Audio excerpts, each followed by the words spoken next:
Assalamu alaikum.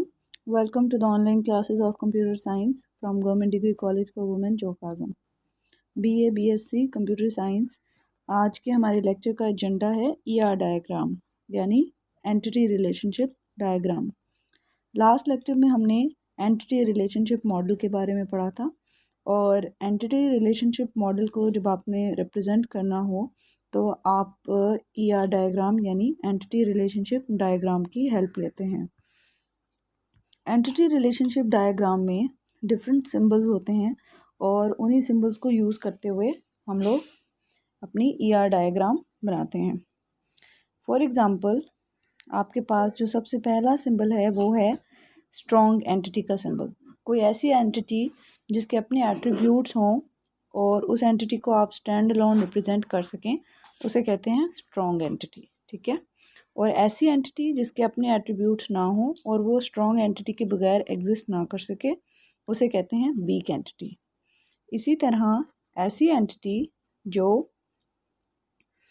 दो entities के आपस में रिलेशनशिप के अगेंस्ट क्रिएट हो उसे कहते हैं एसोसिएटिव एंटिटी, ठीक है। तो हमारे पास 3 टाइप की एंटिटीज़ के सिंबल्स हैं। नेक्स्ट हमारे पास जो इम्पोर्टेंट सिंबल्स हैं वो है बेसिक सिंबल्स और बेसिक सिंबल्स में हमारे पास जो सबसे पहला सिंबल है वो है सिंपल एट्रीब्यूट का सिंबल, ठीक है।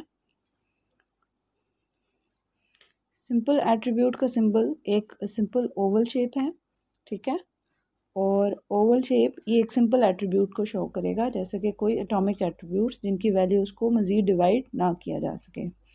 नेक्स्ट हमारे पास जो सिंबल है वो है मल्टी वैल्यूड एट्रीब्यूट यानी ऐसा एट्रीब्यूट जिसकी एक से ज़्यादा वैल्यूज़ हों, जैसे कॉन्टैक्ट नंबर। कॉन्टैक्ट नंबर एक ऐसा एट्रीब्यूट है जैसे एक किसी भी पर्सन के पास एक से ज़्यादा कॉन्टैक्ट नंबर्स होते हैं। नेक्स्ट सिंबल है डिराइव्ड एट्रीब्यूट। ये इसका सिंबल है डॉटेड फॉर्म में। उसके बाद है सिंपल रिलेशनशिप। ये सारे सिंबल्स अभी हम मज़ीद डिटेल में देखेंगे, अभी सिर्फ आप ओवरव्यू ले लें। सिंपल रिलेशनशिप को हम डायमंड शेप से शो करेंगे और आइडेंटिफाइंग रिलेशनशिप को हम डबल डायमंड शेप से शो करेंगे। नेक्स्ट हमारे पास है different relationship degrees of relationship. Unary relationship को हम शो करने के लिए इस पर्टिकुलर सिंबल को यूज़ करेंगे और इसी तरह हम लोग बाइनरी रिलेशनशिप को शो करने के लिए दो रेक्टेंगल्स को आपस में कनेक्ट करेंगे इस तरह से, ठीक है। और नेक्स्ट हमारे पास जो है सिंबल वो है टर्नरी रिलेशनशिप। टर्नरी रिलेशनशिप का ये मतलब है कि आप 3 एंटिटीज़ को आपस में कनेक्ट कर रहे हैं और इन तीनों एंटिटीज़ को कनेक्ट करने के लिए आप एक रिलेशनशिप को यूज़ कर रहे हैं जिसे हम कहेंगे टर्नरी रिलेशनशिप, ठीक है, दरमियान में शो हो रहा है। नेक्स्ट हमारे पास जो सिंबल यूज़ होंगे वो हैं रिलेशनशिप कार्डिनैलिटीज़ के।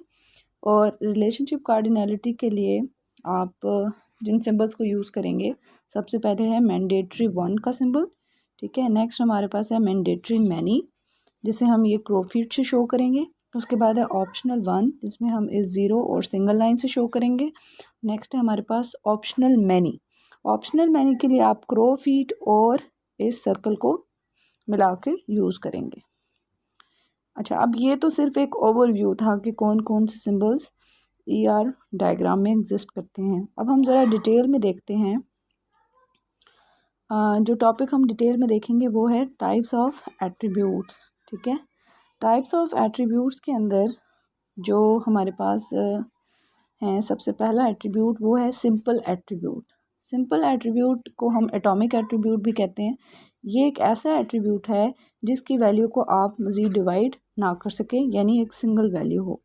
फॉर एग्ज़ाम्पल आप जेंडर का एक एट्रीब्यूट यूज़ करते हैं, किसी भी पर्सन एंटिटी के अगेंस्ट आप जेंडर के एट्रीब्यूट को देखते हैं तो आप पर्सन का जो जेंडर है उसकी सिर्फ 2 ही पॉसिबल वैल्यूज़ हैं, मेल या फीमेल। तो आप ना फीमेल को मज़ीद डिवाइड कर सकते हो ना मेल को, यानी एक ऐसी वैल्यू जो एटॉमिक वैल्यू हो, ठीक है। नेक्स्ट हमारे पास है कॉम्पोजिट एट्रीब्यूट। नेक्स्ट एट्रीब्यूट की जो टाइप है वो है कॉम्पोजिट एट्रीब्यूट। कॉम्पोजिट का ये मतलब होता है कि आप 2 या 2 से ज़्यादा चीज़ों को आपस में मिलाते हैं। तो यहाँ पे भी ऐसा ही है, आपने एक एट्रीब्यूट में जो वैल्यू है उसको आप या दो से ज़्यादा आइटम्स को मिला के उस एट्रीब्यूट की वैल्यू बनाते हैं। या आप इस तरह से कह सकते हैं कि एट्रीब्यूट की वैल्यू को आप डिवाइड कर सकते हैं, सब डिवाइड कर सकते हैं छोटे पार्ट्स में या छोटे कंपोनेंट में। ठीक है, एग्ज़ाम्पल हमारे पास है एड्रेस की एग्ज़ाम्पल है। अब आप देखें कि आप एड्रेस को मज़ीद 3 सब यूनिट्स में डिवाइड कर सकते हैं, यानी एड्रेस से आप स्ट्रीट, सिटी और कंट्री भी एक्सट्रैक्ट कर सकते हैं। ठीक है, नेक्स्ट हमारे पास जो एट्रीब्यूट है वो है सिंगल वैल्यूड एट्रीब्यूट। और सिंगल वैल्यूड एट्रीब्यूट ऐसा एट्रीब्यूट होता है जिसमें आपके एट्रीब्यूट की वैल्यू सिंगल होती है। ठीक है, फॉर एग्ज़ाम्पल जेंडर है, जेंडर की वैल्यू सिंगल ही होगी, यानी मेल या फीमेल। इसी तरह किसी पर्सन की एज है तो एज भी एक सिंगल नंबर ही होगा, तो ये एक सिंगल वैल्यू एट्रीब्यूट है। Multi valued attribute, multi valued attribute एक ऐसा एट्रीब्यूट है जिसकी एक से ज़्यादा वैल्यूज़ हो सकती हैं। जैसे कि यहाँ पे एग्जांपल में दिया हुआ है, एम्प्लॉय के लिए स्किल्स हैं, तो स्किल्स एक से ज़्यादा हो सकती हैं। इसी तरह हमारे पास और कौन सी एग्जांपल हो सकती है जिसकी एक से ज़्यादा वैल्यूज़ हो सकती हैं। जैसे कॉन्टैक्ट नंबर है, किसी पर्सन का कॉन्टैक्ट नंबर, एक से ज़्यादा कॉन्टैक्ट नंबर्स भी आजकल लोगों के पास हैं, तो ये भी एक मल्टी वैल्यूड एट्रीब्यूट है। नेक्स्ट है हमारे पास स्टोर्ड एट्रीब्यूट्स। ठीक है, स्टोर्ड एट्रीब्यूट का ये मतलब होता है कि ऐसे एट्रीब्यूट्स जिनकी वैल्यूज़ या जिनका डाटा डाटाबेस में एक्चुअली फिज़िकली स्टोर हुआ है और उस डाटा को आप एक्सेस भी कर सकते हैं।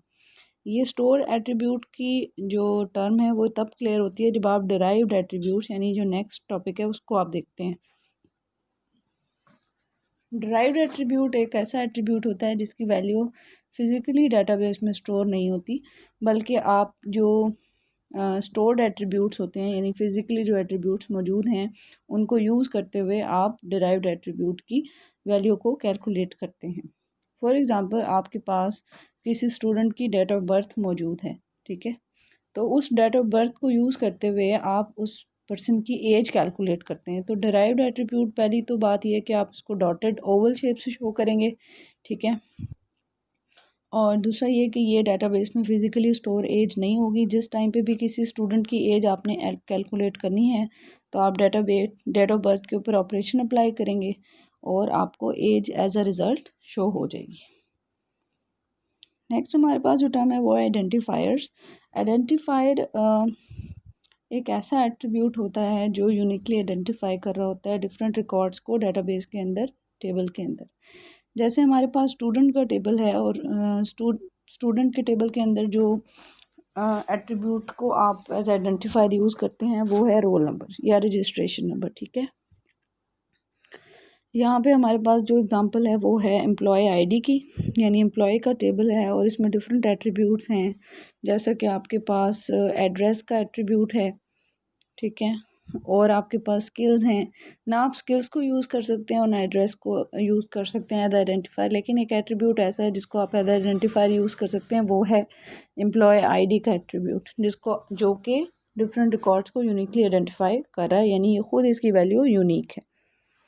नेक्स्ट हमारे पास जो टर्म यूज़ हो रही है वो है यूनिक और नॉन यूनिक।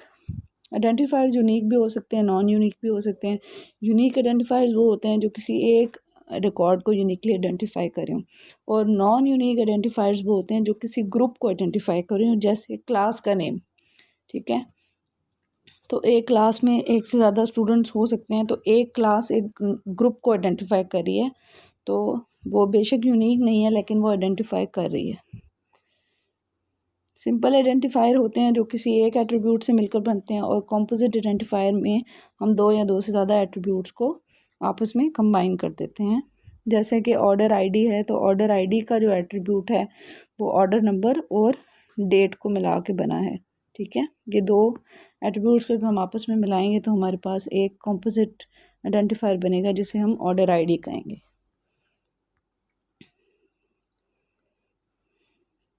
तो यहाँ पे आपको एग्जांपल भी दिखाई गई है। स्टूडेंट के टेबल में एक सिंपल आइडेंटिफायर यानी कि स्टूडेंट आईडी को दिखाया है, और साथ ही हमारे पास एक ऑर्डर का टेबल है, और ऑर्डर की एंटिटी में हमारे पास कॉम्पोजिट आइडेंटिफायर को दिखाया है जो कि हमारे पास ऑर्डर आईडी है, 2 आइटम से मिलकर बना है, यानी ऑर्डर नंबर और डेट से मिलकर बना है। स्टूडेंट, आज हमने ये टॉपिक्स कवर किए हैं और आज के लिए इतना ही। नेक्स्ट टाइम हम लोग एंटिटीज़ की टाइप्स के बारे में पढ़ेंगे इंशाल्लाह, और उसके बाद हम डिग्री ऑफ रिलेशनशिप्स के बारे में पढ़ेंगे। Thank you so much.